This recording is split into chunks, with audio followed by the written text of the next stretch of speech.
Good morning. As you can tell from the title of this video, today I'm going to be dyeing, with the help of my sister, my hair a dark red. So here are like the inspo pics. The thing is, I didn't follow what dye many of these people used because I didn't want to use box dye. Instead, I'm using like a salon quality dye that you mix with developer. I don't know if it actually matters or if it makes any difference, but this is a permanent color. And you can buy this stuff from like any beauty supply outlet. So I'll put like a swatch of what this color is going to look like. It's 488, titled medium brown red extra. The titles, like the names, don't really mean anything. But based on what the samples look like at the store on the pieces of hair, this looks like it'll be a dark red, which is what I'm looking for. I got 3 bottles because, I don't know, I think I'll use 2, maybe 3. Better to be on the safe side. Yeah, that's kind of everything. We'll see if, I don't know if this is gonna turn out exactly like what the inspo pics look like, but I think it'll look like a dark red regardless. Other than the actual dye, you'll also need developer. I don't know for box dyes if you need to mix anything or it comes pre-mixed, but I already have a 10 and a 20 volume developer. I'm not sure yet which one I'm going to use because technically this is a darker color than my hair, so I really don't need to lighten my hair that much, so probably 10. But I'm also not entirely sure if this is darker, although the people working at the store told me that I would only need 10, so maybe I'll just use 10, I'm not sure yet, so you'll need that for sure. I also need a bowl and brushes just to mix everything in. I also find a spoon to be very helpful for actually mixing the developer and dye. And then you can also use some sort of measuring cup because you have to proportion the dye and developer properly. And then lastly, you'll need a pair of gloves. And then of course, wear clothing that you don't care about because it will get stained. I will not be wearing this. Make sure that you are sitting on like a plastic or like folding chair rather than like an actual nice chair that has fabric on it. And maybe even put newspapers on the floor if you're worried about staining any tiles or wood. So yeah, let's get started.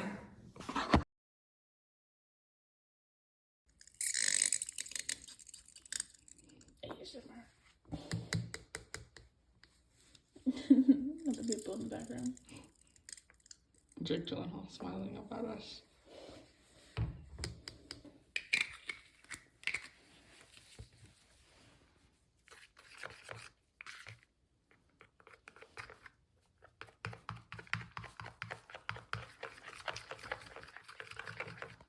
Oh.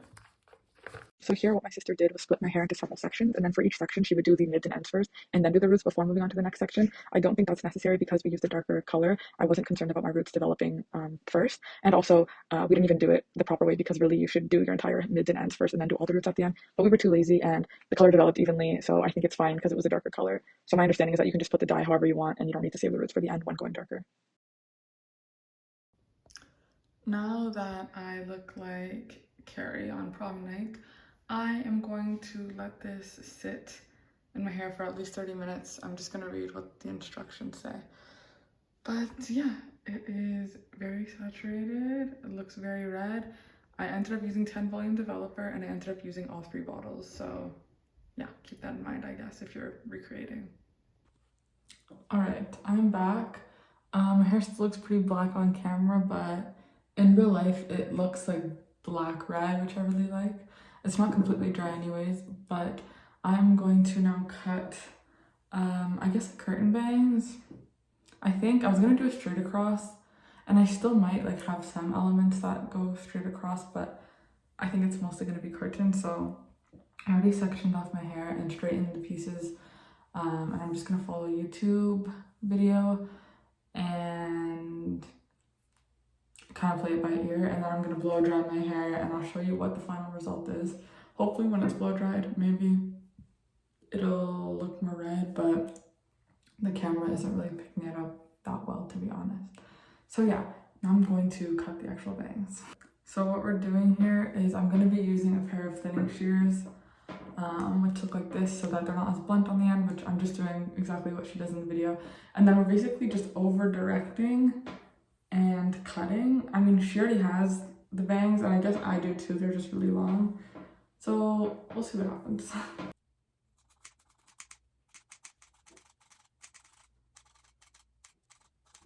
We're gonna use this piece as a guide for over here. So we're not gonna go any shorter than that piece right there.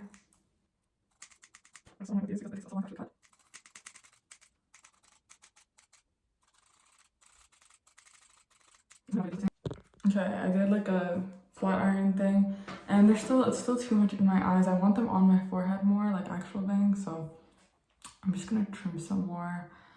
I think we're just gonna see what happens, yeah, because this is too long and it's in my eyes, which I don't like.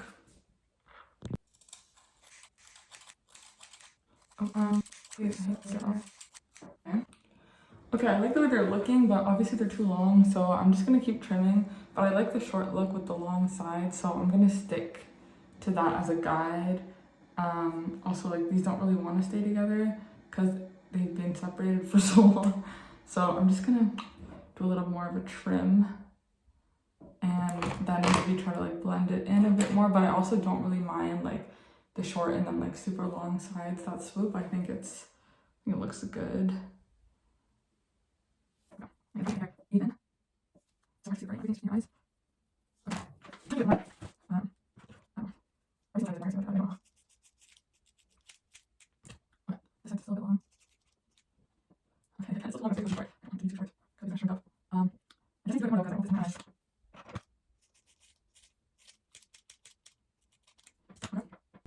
Okay, so I think the length is good. Again, they don't really want to like go to the front just because they've been separated for so long.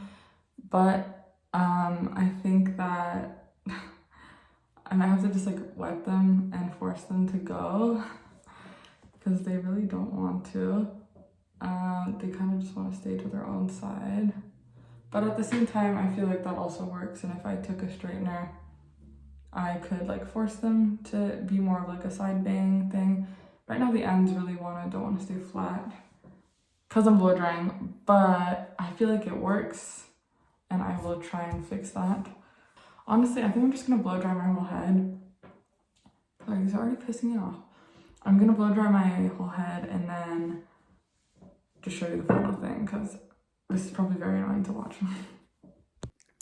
Okay, now that it's all blow dried and straightened, this is the final result. Obviously some parts are really dark. The ends you can really see the red because my ends were lighter to start with, but I think that also looks really good. It's definitely like red tinged, even the dark parts. It's just really hard to see. I also kind of styled my bangs like kind of side bangs, which I really like the look of because I like a bit of forehead cover up. I just think it looks really cute. Oh, see, depending on the lighting, like things look more red. I'm gonna try to find direct sunlight, which might be hard since it's winter, but it is a sunny day, and I'm gonna show you what it looks like in the light because it looks very red. Again, just from another angle, like you can see that the bottoms are really red, and even like this part, like it's when you look at each individual strand, it's really red. When it's together, it's more dark, but I think it looks so good because I love dark hair, and I think just like the little hint of red is super subtle and it's just very pretty, in my opinion. And obviously when my hair straightened and out and stuff like this, like you can see it a lot better, and the hair just looks better when it's styled like this for obvious reasons. Oh yeah, it's super red. I like it. It's so subtle, yeah, but in the right lighting, she's popping. Yeah. Wow. Realized I didn't have an outro, so I just want to say thank you so much for watching this video. I think that the dye I used ended up working out and achieving the cherry wine look that I wanted, so that's nice. Yeah, that's it. I'll see you in the next video. Bye!